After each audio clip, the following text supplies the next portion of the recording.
포항북구 김정재 의원입니다.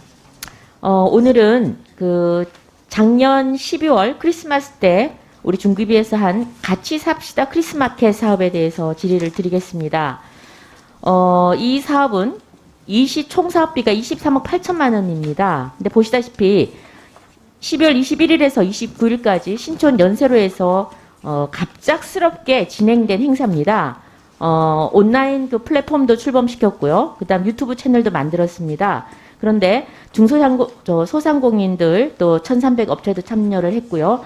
쉽게 얘기하면 연예인 불러서 행사한 겁니다. 부스 설치해서 물건도 좀 판매하고요. 그래 이런 것도 온라인에서 판매해보자라고 해서 진행된 사업입니다. 상당히 많은 문제점이 있습니다. 첫 번째입니다. 이 예산은 굉장히 급조되는 바람에 기존에 예산이 없었습니다. 그래서 급조해서 만든 예산이다 보니 예산을 마련하느라고 여기저기 예산을 끌어다 쓰기 시작했습니다.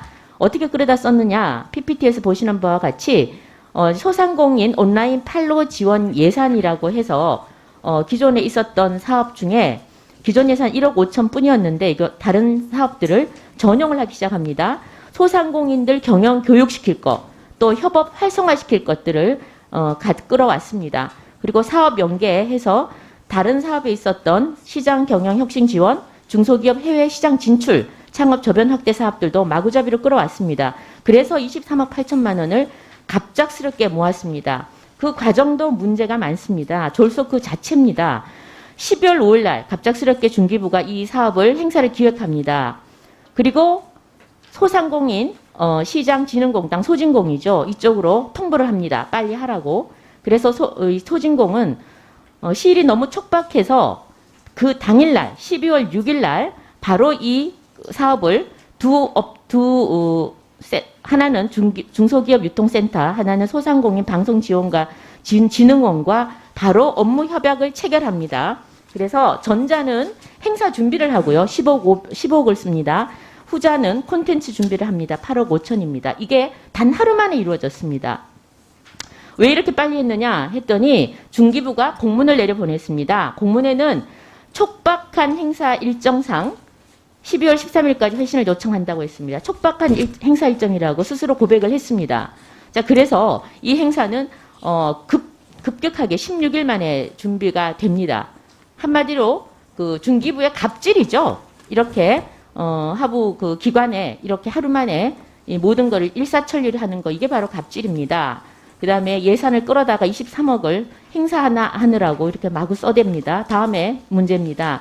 이 중소기업 유통센터는 대행사를 KBS 아트비전과 용역 계약을 체결합니다. 근데 그 내용이 바로 수의 계약으로 한다는 겁니다.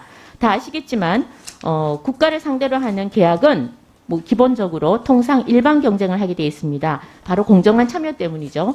그런데 이렇게 수의 계약을 하게 됩니다. 적용 법률은 바로 수의 계약이 가능한 거는 갑작스럽게 하는 행사라고 하면서 지금 하게 됩니다. 아까 전에 저 들어보니 대통령 행사 같이 그렇게 시급한 것, 그 다음에 은밀하게 비밀스럽게 해야 될 건 수의 계약이 가능하다고 그랬는데 이게 왜 이렇게 긴급하게 해야 될 행사인지 도무지 알 수가 없었습니다. 수의 계약으로 했습니다. 공정성을 해쳤죠. 그 다음 문제입니다. 중소상공인들에게 직접 지원되어야 할 예산을 이 행사 보여주기식 이벤트 행사에 썼습니다. 바로 탈취죠, 탈취. 우리가 기술 탈취 막아야 된다고 그러는데요. 이거 바로 탈취입니다. 이런 식으로 홈쇼핑, 입점 지원이라든지 시장 경영 바우처라든지 청년 몰 조성이라든지 이런 등등에 들어가야 될 중소상공인들에게 직접 사용해야 될 예산을 연예인 출연료, 그리고 행사 진행 운영비로 23억을 단박에 썼습니다. 자, 좋습니다. 그럼 효과가 있으면 되겠죠. 과연 효과가 있느냐? 효과를 한번 보겠습니다.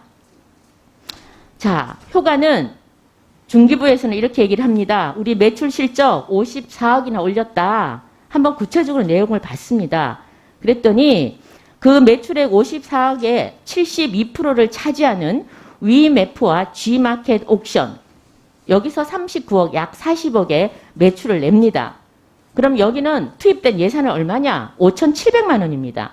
그 다음에 중기부에서 만든 플랫폼, 플랫폼에서는 1,000만 원만 매출이 있습니다. 여기는 돈을 얼마나 썼느냐? 8억 5천만 원을 써서 1,000만 원의 매출을 냅니다.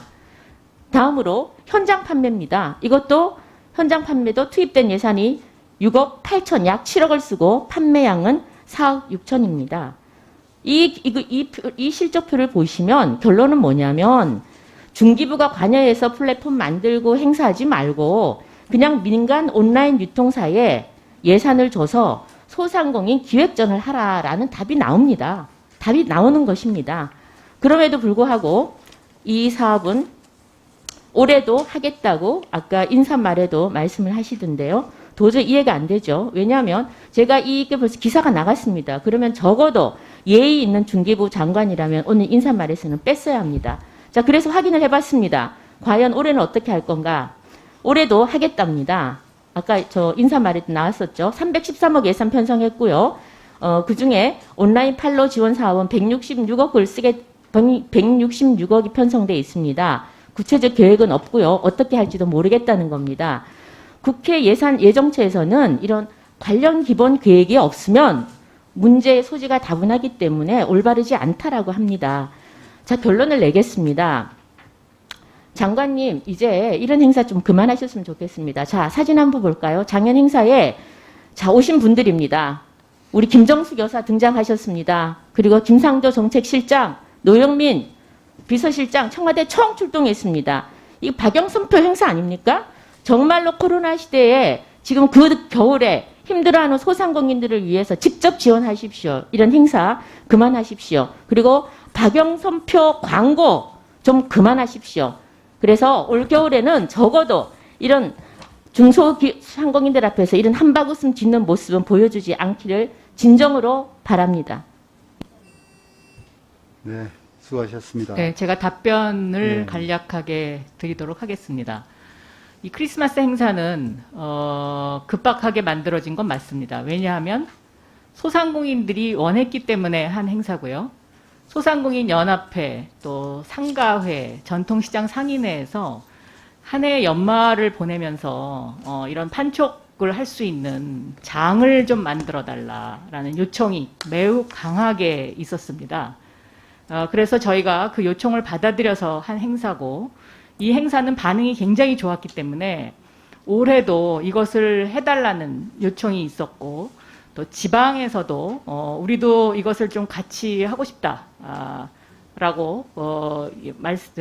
얘기가 있어서 올해도 이것을 하기로 한 것이고요.